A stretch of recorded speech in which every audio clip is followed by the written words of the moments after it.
ఈరోజు దేవుని వాక్యం. నేను నీకు ఆజ్ఞ ఇచ్చున్నాను కదా, నిబ్బరము కలిగి ధైర్యముగా నుండుము. యెహోషువ గ్రంథము 1వ అధ్యాయము 9వ వచనము. ఈరోజు మనకు ఏ సమస్యలున్నా, ఏ బాధలున్నా, ఏ వదలున్నా, ఎన్ని సమస్యలున్నా దేవుడు మనకు ఆజ్ఞ ఇచ్చాడు. దేవుడు వాగ్దానం చేశాడు. ఎందుకంటే ఆయన నమ్మదగినవాడు కాబట్టి, మన పక్షాన నిత్యము యుద్ధాలు చేస్తాడు కాబట్టి. దయచేసి ఈ వాక్యాన్ని మనం ప్రతిరోజు ఎత్తిపట్టుకొని ప్రార్థించినట్లయితే దేవుడు మనకు ఎన్నటికీ సహాయము చేస్తూనే ఉంటాడు.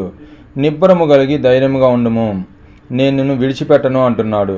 దేవుడే మనకు తోడుండగా మనము దేనికి భయపడిన అవసరం లేదు. ఎందుకంటే ఆయన నమ్మదగినవాడు, నమ్మదగిన సహాయకుడు. దేవుని వైపే చూస్తూ, దేవుని సహాయం కోరుతూ మనకున్న ప్రతి ఒక్క శ్రమ, ప్రతి ఒక్క కష్టము, మనకున్న సమస్యలు ఆయన చేతికి అప్పచెప్పి ప్రశాంతంగా జీవించినట్లయితే మన సమస్యలన్నీ దేవుడే చూసుకుంటాడు. దయచేసి ఈ వాక్యము, ఈ వీడియో మీకు నచ్చినట్లయితే అనేక మందికి షేర్ చేయండి. అలాగనే చాలామంది చదువురాని వాళ్ళు ఉంటారు, చాలామంది చూడలేని వాళ్ళు ఉంటారు. వారి కొరకు ఈ వీడియోని సిద్ధపరుస్తున్నాను. ఈ వాక్యం, ఈ వీడియో మీకు నచ్చినట్లయితే లైక్ చేయండి, షేర్ చేయండి, సబ్స్క్రైబ్ చేయండి. Thank you for watching.